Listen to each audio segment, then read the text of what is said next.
Sahabat, bacalah biografi, karena itulah sejarah yang hidup, sejarah tanpa teori. Ini pandangan dari Benyamin Disraeli, salah satu Prime Minister yang dianggap terbesar dalam sejarah Inggris. Benyamin Disraeli menyatakan bahwa ia mempelajari politik bukan dari ilmu politik, tapi dengan membaca banyak sekali biografi, karena melalui buku-buku itulah, melalui kisah-kisah hidup itulah, ia melihat, ia mendapatkan inspirasi para tokoh-tokoh yang melampaui zamannya. Itulah pentingnya membaca biografi. Ini kutipan yang kuat untuk kita mengantar webinar diskusi bulan ini dari Esoterika yang ke-20. Topiknya adalah membaca Santo Paulus berdasarkan buku biografi yang ditulis oleh Karen Armstrong. Yang menjadi pembicara adalah sahabat kita, Pendeta Dr. Martin L. Sinaga. Sahabat kita ini, Dr. Martin ini, ia tidak hanya pendeta, tapi ia juga seorang akademisi, sehingga memang ia sangat otoritatif untuk bicara mengenai Santo Paulus, juga bicara mengenai buku biografi soal Santo Paulus. Nah, ini bukunya, buku aslinya ditulis oleh Karen Armstrong dalam bahasa Inggris, Santo Paul, The Misunderstanding Apostle, ditulis di tahun 2016. Baru 5 tahun kemudian diterjemahkan ke dalam bahasa Indonesia menjadi Santo Paulus, Rasul yang dicela dan dicinta. Ini tokoh yang dianggap sering disalahpahami oleh para pengagumnya, tapi juga tokoh yang oleh para pengkritiknya dianggap tokoh yang banyak membuat kesalahan. Mengapa tokoh ini penting dan mengapa buku ini penting? Karena buku ini, buku Karen Armstrong ini, ia menafsir ulang Santo Paulus. Ia mencoba membaca Santo Paulus dengan cara yang berbeda. Dan Santo Paulus kita tahu begitu penting perannya, dan ia dianggap co-founder teologi Kristen dan Katolik. Karena setelah Yesus Kristus, Santo Pauluslah yang dianggap paling besar perannya membangun teologi agama Kristen, sehingga akhirnya dari ajaran Kristen, ajaran Kristus, ajaran Yesus, dia berubah menjadi agama yang mendunia. Nah, masalahnya, Santo Paulus dianggap penting karena ini perannya, bahwa di New Testament itu ada 27 surat. Bisa kita bayangkan 13 surat dari 27 surat itu, hampir separuh itu berhubungan dengan Santo Paul. 7 surat dianggap autentik ditulis oleh Santo Paul. 6 lainnya ditulis atas nama Santo Paul yang dianggap itu ditulis oleh para murid-muridnya. Di samping itu juga Santo Paul dianggap memberikan narasi teologis soal penyalipan dan kebangkitan Yesus. Secara historik, hal yang lazim di era itu seorang manusia disalib, tapi oleh Santo Paul ini ditafsir sebagai satu bentuk pengorbanan Yesus untuk menebus dosa-dosa para pengikutnya, dan juga soal kebangkitan Yesus dari kematiannya. Ini pun diberikan satu tafsir dan makna teologis oleh Santo Paulus sebagai kebangkitan yang akan menjamin para pengikutnya untuk berada dalam keselamatan di hari judgment, di hari akhir. Dan juga yang juga sangat penting dari Santo Paulus ini, ia dianggap menjadi generasi pertama yang bertanggung jawab menyebarkan agama Kristen keluar Israel. Karena itulah kemudian melalui peran Santo Paulus ini, pelan-pelan agama Kristen melepaskan diri dari tradisi Judaism dan ia berubah menjadi tak hanya agama yang berbeda dari Judaism, tapi sekarang ini menjadi agama yang terbesar, yang terbanyak pemeluknya, dan pastilah itu karena pemeluknya terbanyak itu berada di luar negara Israel. Jadi peran Santo Paulus ialah yang pertama membuka pintu gerbang bagi menyebarnya agama Kristen dari Israel ke seluruh dunia. Karena itulah segala hal yang berhubungan dengan tafsir ulang tokoh ini menjadi penting, termasuk buku Karen Armstrong. Sebelum buku Karen Armstrong ditulis, inilah serangan yang acap kali diterima oleh Santo Paulus. Ia tokoh yang sangat penting, tapi juga pada saat yang sama dianggap juga sangat kontroversial. Ia dianggap mengubah ajaran Yesus yang egaliter menjadi satu ajaran yang agak gelap karena dianggap ikut merendahkan wanita dan juga otoritarian. Acap kali dikutip dari suratnya Santo Paul yang mengatakan bahwa wanita sebaiknya jangan bicara di gereja, ya.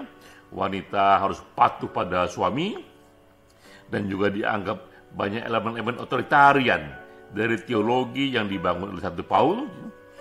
Ia pun juga dianggap mengharuskan budak untuk setia kepada majikannya. Memang ia hidup di era perbudakan, tapi sebagai tokoh yang besar saat itu, ia tidak dianggap membuat budak melampaui situasi zamannya, tapi sepertinya ia mengkonfirmasi dan menanamkan lebih jauh lagi agar para budak itu menerima posisinya sebagai budak. Ya. Dan juga ketiga yang juga dianggap bagian dari ajaran gelap Santo Paul ini, ia dianggap mengajak pengikutnya untuk patuh pada penguasa secara tidak kritis. Ini elemen lain dari kritik atas Santo Paul. Dan karena itulah datang buku dari Karen Armstrong ini untuk melakukan pembelaan. Kalau kita baca buku ini, ia menyatakan bahwa ajaran Santo Paul yang dikritik itu umumnya dari surat yang mengatasnamakan Santo Paul. Itu surat yang dibuat kemudian setelah wafatnya Santo Paul dan diduga itu dibuat oleh murid-muridnya Santo Paul. Jadi itu ajaran yang gelap itu tadi, itu bukan dari tulisan tangan asli Santo Paul. Bahkan lebih jauh dari itu, Karen Armstrong juga mengatakan lebih dari tokoh-tokoh di generasi pertama Kristen itu, Paul justru mencoba menyatukan agama Kristen Yahudi dengan agama Kristen non-Yahudi. Begitu beragam ras dan etnik yang ia hadapi dari Yahudi, terutama dari non-luar Yahudi itu, sehingga ia melakukan begitu banyak kompromi agar tercipta satu ajaran yang bisa diterima kepada begitu beragamnya komunitas. Nah, inilah arti penting buku Karen Armstrong. Ia mencoba menafsir ulang peran Santo Paulus itu, sehingga aneka kritik yang datang pada Santo Paul, ia bisa tafsir ulang dan ia berikan justru peran yang lebih mulia kepada Santo Paul, bahwa melampaui para apostol, melampaui para rasul-rasul zaman itu, Santo Paul lah yang paling mencoba menyatukan komunitas Kristen yang semakin besar meluas keluar Israel. Tapi memang zaman sudah berubah. Zaman sudah berubah. Di era itu Paul kita tahu dia sangat keras terhadap seks sebelum menikah. Ia juga sangat keras terhadap perceraian. Ia juga sangat keras kepada homoseksualitas. Bahkan juga Paul kita kenal, ia menganjurkan satu kehidupan terutama bagi pendeta, kehidupan tanpa seksualitas.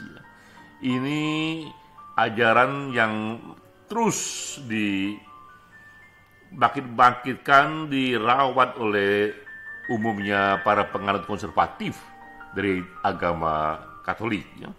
Tapi zaman sudah berubah, ya. Kita lihat di sini bahwa majority sudah menyatakan menganggap bahwa seks sebelum pernikahan secara moral itu tak ada masalah.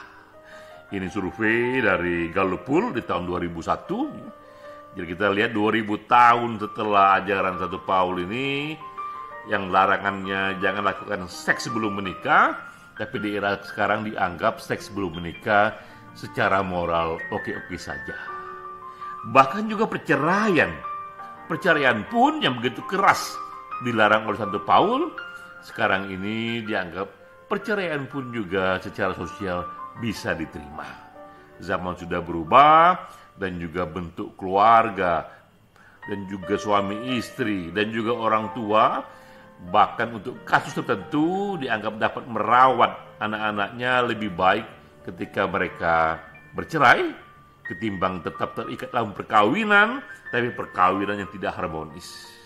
Justru kesehatan bagi anak-anak lebih baik orang tua mereka berpisah, dan setiap anak tetap bisa berkomunikasi dengan ibunya atau dengan ayahnya. Jadi kita lihat betapa berubahnya zaman. Satu hal yang dulu itu dianggap secara moral salah, sekarang secara moral bisa diterima. Hal yang sama juga dengan same-sex marriage. Di era Santo Paul, itu dia begitu keras sekali menghantam homoseksualitas. Itu perbuatan yang tak bisa diampuni. Tapi sekarang kita tahu, bahkan pernikahan antar kaum homoseksualitas, pernikahan antar gay dan lesbian, itu sudah dilegalkan di 30 negara. Bukan saja homoseksual sekarang ini tak lagi dianggap itu secara moral salah, bahkan pernikahannya sudah dilegalkan oleh negara, dan tak tanggung-tanggung 30 negara yang melegalkan ini semuanya adalah negara yang paling maju secara ilmu pengetahuan, yang juga paling maju secara ekonomi, yang juga paling berlimpah secara budaya. Sekali lagi kita lihat betapa sudah berubahnya zaman 2000 tahun setelah Santo Paulus. Nah, ini juga survei yang menyatakan bahwa 52% dari penduduk Amerika, kita tahu Amerika sebenarnya termasuk negara modern yang agamanya paling kuat. Kalau di Eropa, negara-negara di sana tak lagi sekuat Amerika dalam memeluk agama, tapi di Amerika itu penduduknya masih kuat sekali memeluk agama. Tapi di Amerika sekalipun 52% meyakini bahwa Yesus bukanlah Tuhan, ia adalah seorang guru spiritual yang besar. Kita tahu juga Son of God adalah terminologi yang diciptakan oleh Paul. Waktu itu, di era itu, Yesus Kristus seringkali disebut sebagai Yesus Kristus saja, atau Yosef Son, atau Mesiah. Kemudian Santo Paul menciptakan terminologi yang lebih kuat lagi, Yesus sebagai Son of God. Ketika mendengar itu, tentu saja para pemeluknya memberikan tafsir yang beragam mengenai Son of God ini, sebagai menyatakan ini adalah metafor. Son of God ini tidak benar-benar Son of God, tapi ini hanyalah metafor bagi orang yang jiwanya, spiritnya begitu dekat dengan yang ilahiyah, dengan Tuhan. tapi sebagian mengartikannya secara tekstual bahwa ia benar-benar anak dalam pengertian manusia, anak dari Tuhan. Keyakinan ini, bahkan yang tekstual sekalipun, dipeluk lama sekali. Namun sekarang kita lihat kembali zaman sudah berubah. Bahkan di Amerika Serikat 52% menyatakan mereka tak lagi meyakini Yesus ini anak Tuhan atau elemen dari Tuhan itu sendiri. Ia dianggap adalah seorang guru spiritual yang besar saja. Jadi demikianlah kita lihat betapa Santo Paul, tokoh yang begitu berpengaruh 2000 tahun yang lalu, itu bisa ditafsir ulang aneka pandangannya yang tadinya ia dianggap gelap, menafsir ajaran Yesus menjadi lebih otoritarian, tapi di mata Karen Armstrong, ia adalah tokoh yang baik-baik saja.